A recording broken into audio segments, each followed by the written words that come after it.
The Honourable Member for Harbour Grace, Port de Grave. Thank you, Mr. Speaker.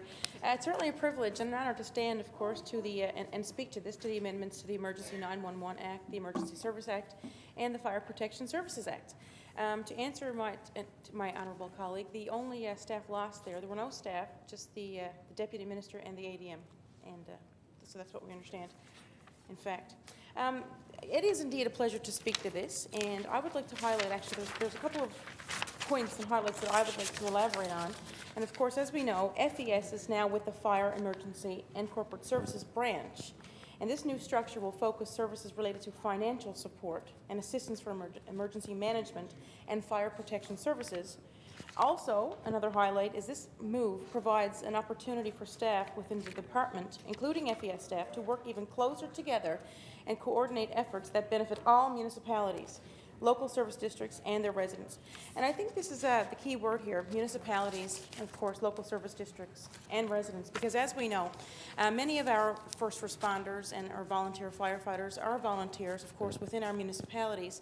And with this process, it will enable communication to flow that much easier, of course, and will flow that much easier, of course, and allow the process, to get off the ground quickly, as the minister elaborated on when the hurricanes and whatnot. I also can relate back to times when I was reporting on hurricanes, such as Igor and Chantal. I remember Placentia in particular, the damage that was suffered across the province.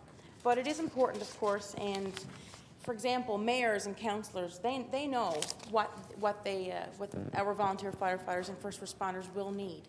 And of course, I can speak to this myself. I've met with the provincial fire commissioner, with the mayor of Upper Island Cove, a town in my district, along with the fire chief and a town councillor who's also a volunteer firefighter. And again, it really brings us in. It's an opportunity to express what's needed.